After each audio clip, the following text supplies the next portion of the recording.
আজকে আমার খুব পছন্দের একটা খাবার বানাবো। তো আজকে বানাবো হচ্ছে গিয়ে তোমার খিচুড়ি। এখানে আমি আলু কুমড়ো কেটে রেখেছি, পালং শাক, আর একটু করব বেসনের ফুলুরি করে টক, আর এখানে তোমার পেঁয়াজও কুচিয়ে রেখেছি। বেসনের ফুলুরিগুলো প্রথমে আমি ভেজে নিলাম, আর চাল ডাল তো আগে থেকেই ভিজিয়ে রেখে দিয়েছি। একটু মুগ ডালও ছিল ঘরে, সেটাকেও ভেজে দিয়ে দিয়েছি ওর মধ্যে। আর করব একটু পালং শাকের পকোড়া।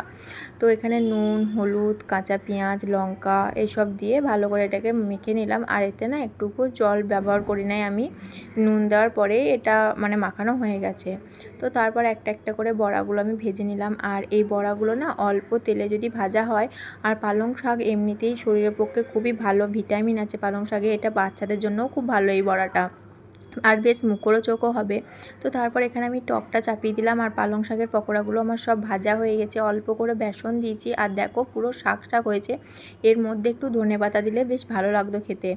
আর টকটাও হয়ে গেল। তারপর আমি এখানে খিচুড়িটা চাপিয়ে দিলাম, আর একসাথে তোমার সমস্ত সবজি নুন হলুদ কাঁচা লঙ্কা সব দিয়ে চাপিয়ে দিয়েছি। আর তারপর আমি স্নান করে চলে এসেছি, আর দেখলাম তোমার খিচুড়িটা ফুটেও গেছে। তো আর একটু জল দিয়ে দিলাম, আর একটু নেড়ে দিলাম। তারপরে দেখো খিচুড়িটা আমার একদম কমপ্লিট হয়ে গেল। এতে আমি কোনো রকম মশলা বা ফোড়ন দিই নাই, শেষে শুধু একটু ঘি দেবো, তাহলেই আমার খিচুড়িটা কমপ্লিট হয়ে যাবে।